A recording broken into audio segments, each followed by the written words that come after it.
హరి ఓం. ఆరో సూర్య శ్రోతలందరికీ స్వాగతం అండి. మనం గణపతి ముని రచించినటువంటి ఉమాసహస్రం చెప్పుకుంటున్నాం. అందులో మనం ఇప్పుడు ద్వాదశ స్తబకం చెప్పుకుంటున్నాం. ఇందులో ఈ 25 శ్లోకాల్లో 13 శ్లోకాలు చెప్పుకున్నాం. 14వ శ్లోకం నుంచి చెప్పుకుంటాం.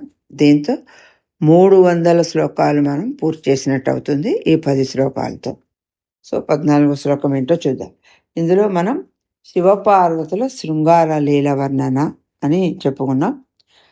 చక్షుష సుదతి తే సగోత్రత కైరవైర్నిషిదినే కుశేషయైః కశ్యపైరపి వసిష్ఠ బాంధవైర్భూసు పర్వణ ఇవ ద్విగోత్రిణః. చక్షుషః సుదతి తే సగోత్రత కైరవైః నిశి దినే కుశేషయైః కశ్యపైః అపి వసిష్ఠ బాంధవైః భూసు పర్వణః ఇవ ద్విగోత్రిణః. సుదతి ఇక్కడ అంటే ఇక్కడంతా కూడా ఇంత ముందు శ్లోకాల్లో కూడా ఆమె పలు వరుస గురించి చెప్పుకున్నాం కనుక ఇక్కడ చక్కని పలు వరుస దంతాలు పలు వరుస కలిగినటువంటి పార్వతీ అని ఇక్కడ సంబోధన. 2 గోత్రములు కల బ్రాహ్మణునకు కశ్యప గోత్ర జాతులతోనూ వశిష్ఠ వంశీయులతోనూ సమాన గోత్రత్వము ఉన్నట్లే నీ నేత్రమునకు రాత్రి కలువతోనూ పగలు పద్మముతోనూ సగోత్రత్వ బాంధవ్యము ఉన్నది కదా వావా అని చెప్తున్నారు. అంటే ఇక్కడ ఏం చెప్తున్నారండి అంటే ద్వ్యాముష్యాయణులు అంటే ఆముష్యాయణులు అయినటువంటి వాళ్ళు ద్విగోత్రులు అని, రాత్రి కశ్యప గోత్రులు అని, పగలు వశిష్ఠ గోత్రులు అని చెబుతూ ఉంటారట. అంటే ఆముష్యాయనుడు అని చెప్పుకున్నాం కదండి. అందుకని ఇది మనం శ్లోకంలో కూడా ద్వ్యా దాకివా యా అని కలపాలి. అలాగే ద్వ్యాయుష్యాయనుడు అని, ఓకే, ద్వ్యాముష్యాయనుడు ఆముష్యానులు అని. అంటే ప్రసిద్ధ వంశము కలిగిన తండ్రి వలన పుట్టినవాడు ఆముష్యాయనుడు. ఓకే, అయితే ఇక్కడ ఈ ఆముష్యాయనుడు అంటే ఇతరునకు దత్తతుడు అయినప్పటికీ తన స్వీయ తండ్రి సొంత తండ్రికి వారసుడుగా ఉన్న దత్తపుత్రుడు. అది దత్తత వెళ్ళినందువల్ల ఆ గోత్రము అన్నట్టుగా కాకుండా ఈయన ఈ తన తండ్రి గోత్రము అంటే జన్మ ఇచ్చిన తండ్రి గోత్రంతోనే ఉండేటువంటి వాడు. అంటే దత్తత వెళ్ళినందువల్ల ఆ గోత్రం కూడా ఆయనకి అంటే 2 గోత్రాల వ్యవహారము ఉంటుందన్నమాట. అలాంటి వాళ్ళని ఆముష్యాయనులు అంటారు, ద్వ్యాముష్యాయనులు అని అంటారట. అది ఇక్కడ మనకి విశేషంగా మనకి ఉన్నాయి కదండి. పద్మము కలువ ఒకటి సూర్యుని వల్ల ఒకటి చంద్రుడి వల్ల వికసిస్తాయనేది మనకి సామాన్య జ్ఞానము ఉంది. పగలు చంద్రుడు కనపడడు, చంద్రునిలో వెన్నెలేమీ కనపడదు.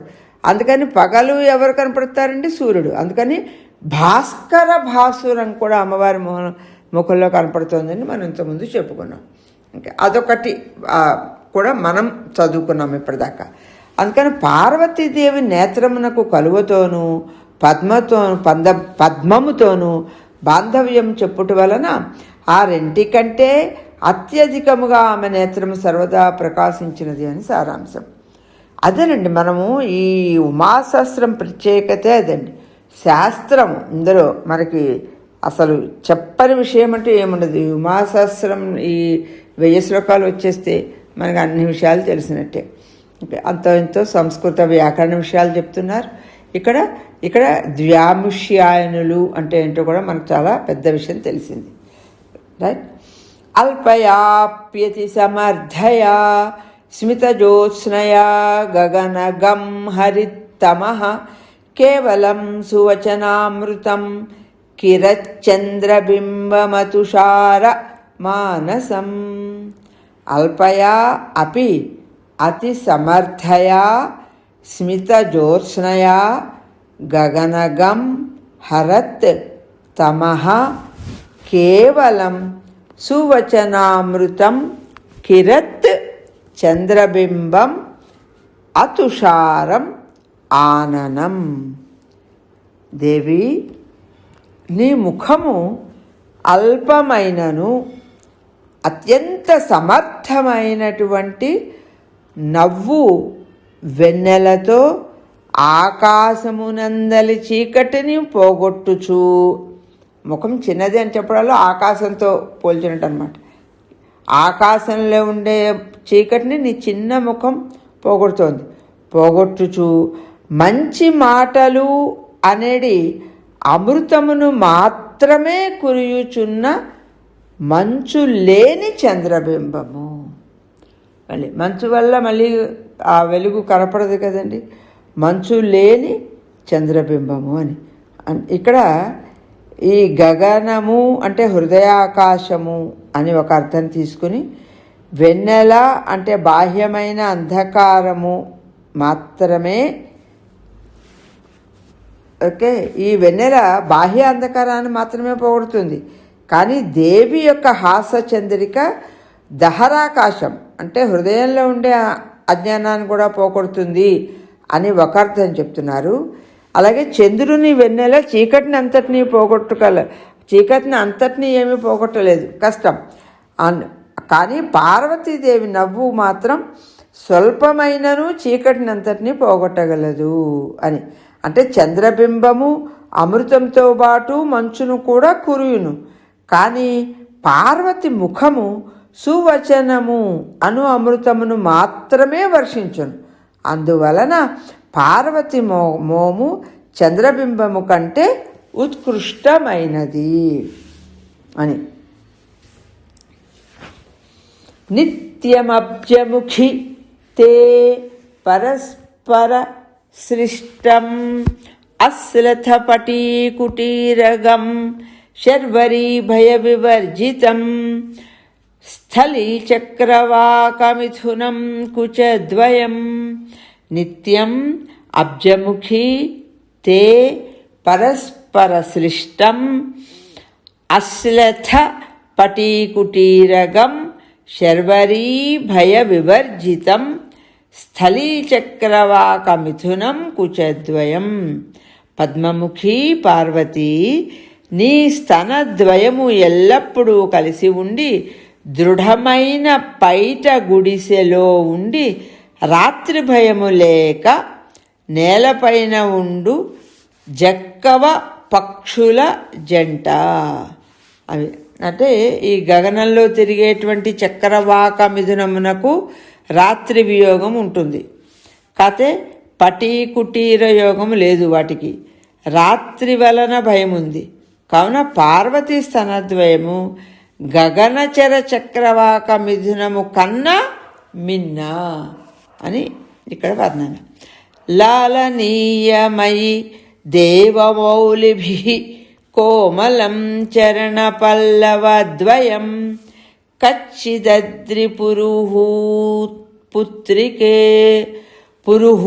పుత్రికే న స్థలీతుదతి కర్కశా తవ. లాలనీయం అయి దేవమౌలిభిః కోమలం చరణ పల్లవద్వయం కచ్చిత్ అద్రిపురూహుత పుత్రికే న స్థలీ తుదతి కర్కశా తవ. పార్వతి, దేవతలు తమ కిరీటములతో లాలించునట్టి మృదువైన చిగురుటాకుల వంటి నీ పాదములను ఈ కఠినమైన నేల ఒప్పించుట లేదు కదా, కరకు నేలను ఒప్పించుట లేదు కదా. ఇది పార్వతీదేవికి పరమేశ్వరుని ఊరడింపు మాట. అది ఇప్పుడు నీకు ఈ నెల కష్టంగా లేదు కదా అంటున్నట్టు ఆయన. ఏవమాది వదతి త్రిలోచనే త్వన్ముఖే లసతి మౌనముద్రయా ఆతతాన జలచారికేతనో నర్తనం నగమహేంద్ర బాలి. ఏవమాది వదతి త్రిలోచనే త్వన్ముఖే లసతి మౌనముద్రయా ఆతతాన జలచారికేతన నర్తనం నగమహేంద్ర బాలికే.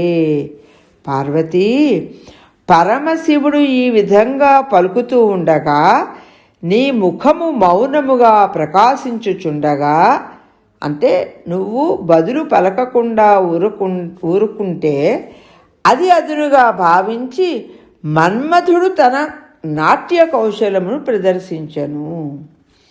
అంటే వారిద్దరి యందు అనురాగం ఇంకా వృద్ధి పొందుతోంది అని భావం. దేవి తే పురజితావతంసితః పారిజాత కుసుమస్రజాకచః మానసం పురజితో అమునాహృతం స్మర్యతే క్వమలినాత్మనా కృతం. దేవి తే పురజితావతంసితః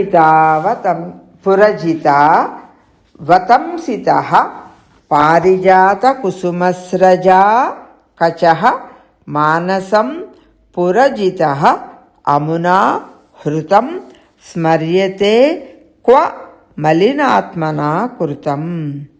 దేవి, పరమేశ్వరుడు నీ కేశపాశమును పారిజాత పుష్పమాలతో అలంకరింపగా ఆ కేశపాత్ముడు కృతఘ్నుడుగానే ఉండును అని అర్థము.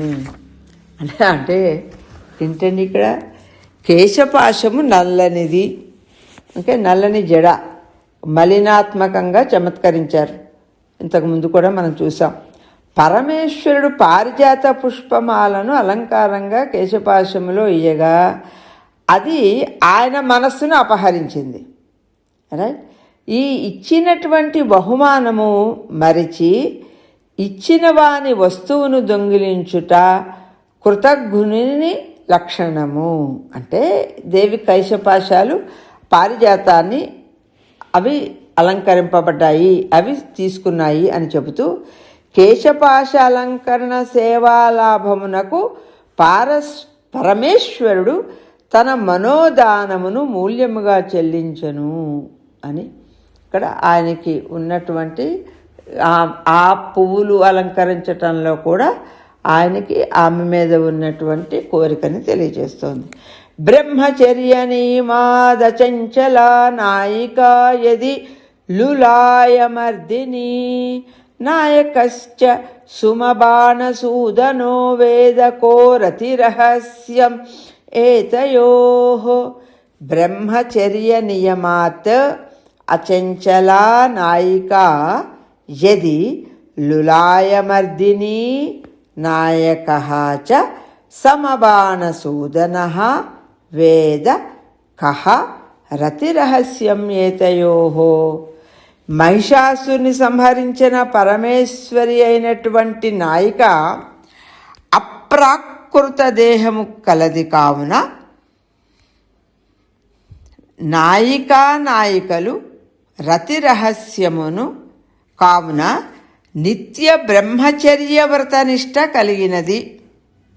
ఇక నాయకుడు శివుడు మదనాంతకుడు. ఇటువంటి నాయకుల రతిరహస్యము ఎవరు తెలుసుకోగలరు? ప్రపంచానికి మాతాపితరులు అయినటువంటి పార్వతీ పరమేశ్వరుల యొక్క అప్రమేయమైన సమాగమ రహస్యము అజ్ఞేయము, అంటే అంత సులువుగా తెలుసుకోలేము అని. పూర్వ శ్లోకములో శృంగార రసము వర్ణింపబడినందువల్ల పార్వతీ పరమేశ్వరుల యందు పామర స్త్రీ పురుషోచితమైన మన్మథలీల ఆరోపింపబడరాదు. అందుకని కవి ఈ శ్లోకమును రచించాడు. అంటే మామూలు మానవుల యొక్క అక్కడ వారి యొక్క వర్ణన ఉండకూడదు కాబట్టి కవి ఈ శ్లోకంలో ఆ మహిషాసురుని మర్దన చేసి వచ్చినటువంటి ఆమె అప్రాకృత దేహము కలిగినది కావులన నిత్య బ్రహ్మచర్య వ్రతనిష్ట కలిగినది అనేది ముందు తెలియచేస్తూ అటువంటి అమ్మ పార్వతి అనేది ఇక్కడ మనకి విశేషంగా తెలియచేస్తూ ఉన్నారు.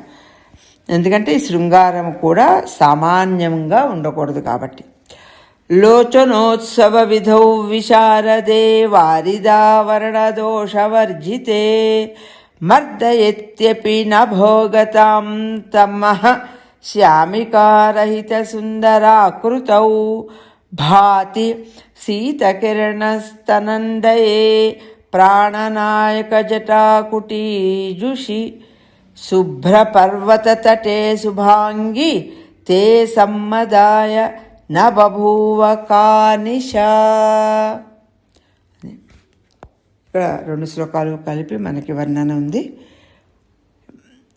లోచనోత్సవ విధౌ విశారదే వారిదావరణదోషవర్జితే మర్దయతి అపి న భోగతం తమః శ్యామికారహిత సుందరాకృతౌ భాతి శీతకిరణస్తనందయే ప్రాణనాయక జటాకుటీజుషి శుభ్రపర్వతతటే శుభాంగి తే సమ్మదాయ న బభూవ కా నిశా. శుభ శరీరము కలిగినటువంటిది అమ్మవారు మంగళగాత్రి మాత. మేఘము యొక్క ఆచ్ఛాదనము అను దోషము లేనివాడై నేత్రానందమును కలిగించుచు ఆకాశమందలి చీకటిని నశింపచేయుచున్నను.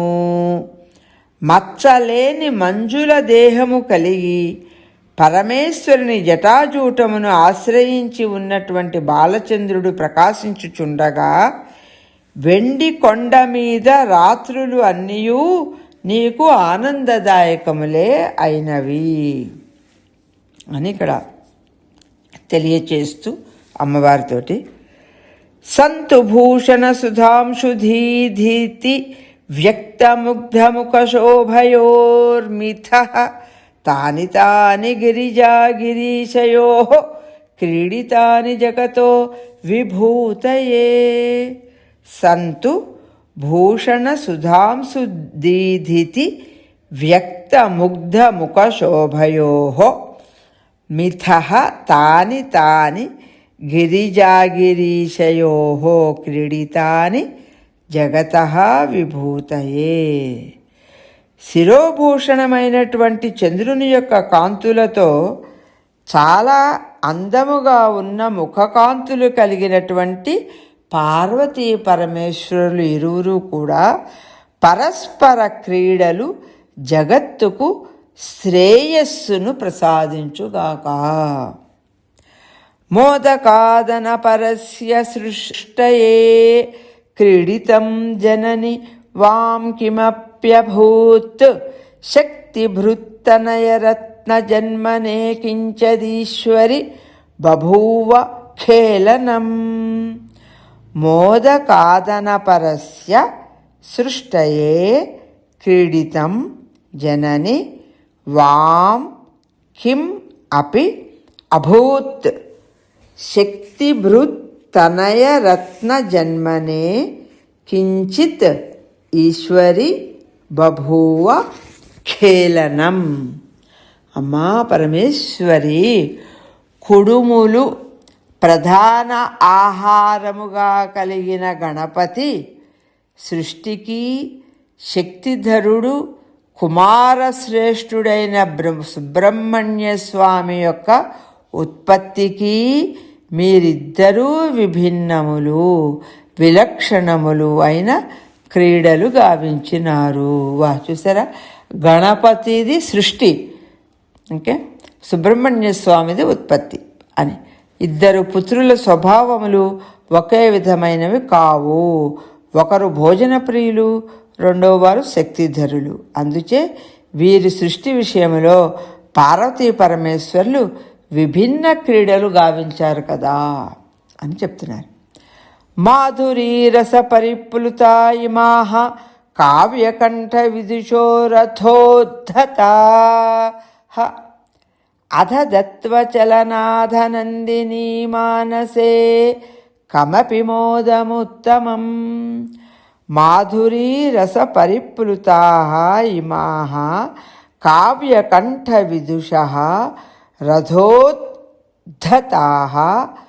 అదధతు అచలనాథనందినీ మానసే కం అపి మోదం ఉత్తమం. ఈయన మన గణపతికి ఉన్న బిరుదు కదండి ఇది, కావ్యకంఠ.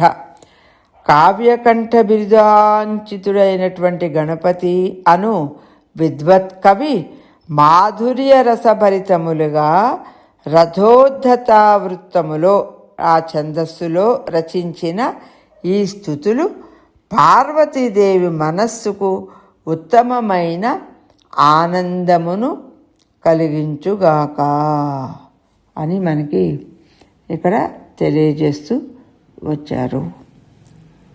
ఈ స్తవకము కాళిదాస మహాకవికృత కుమార సంభవ కావ్యము అందలి అష్టమ సర్గ రచనా పద్ధతిని అనుసరించి వ్రాయబడింది. మనం ఊరికే ఒక చోట శృంగారం తెలియచేసుకునేటప్పుడు రఘువంశంలో శ్లోకం ఉదాహరణగా చెప్పుకున్నాం.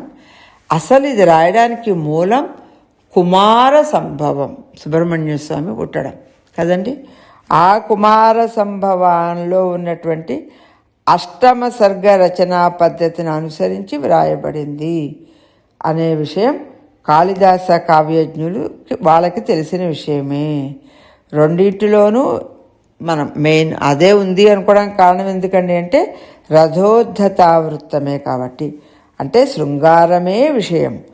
రెండిటికి కూడా కామన్గా పార్వతీదేవిని సంబోధించి పరమశివుడు చేసినటువంటి శృంగార రస ఉద్దీపన వర్ణనం అది రెండు చోట్ల సమానమే. కాకపోతే రెండిట్లోనూ భేదం ఏమిటండి అంటే కవికుల గురువైనటువంటి కాళిదాసు కవిత యందు కావ్యకంఠ గణపతి యొక్క కవివర్యునకు అపారమైన ఆదరము ఉన్నది. కాళిదాస్ అంటే ఈయనకి కావ్యకంఠ గణపతికి. అయినను సర్వ జగన్మాత పితారులు అయినటువంటి పార్వతీ పరమేశ్వరుల సురతమును కాళిదాస మహాకవి అతి వేలముగా వర్ణించిన తీరు గణపతి మునికి రుచించలేదు. అందువల్ల వీరు ఆ విషయము వర్జనీయమని భావించి ఈ స్తవకమున రతిజనక శృంగార వర్ణనమునకు బ్రహ్మచర్య నియమాది చంచలావేదకో రతి రహస్యమేతయో అని సముచితముగా భరతవాక్యము పలికినారు. ఇది కవులలో ఉన్నది. అంటే అందులో కుమార సంభవం కాబట్టి ఆయన కొంచెం తేలికగా వర్ణన చేశారు. అది వారికి రుచించలేదు, అందుకని వారు తృప్తిగా ఇందులో రాసుకున్నారు అనేది మనకి కవుల యొక్క విషయం కూడా తెలియజేశారు. స్వస్తి.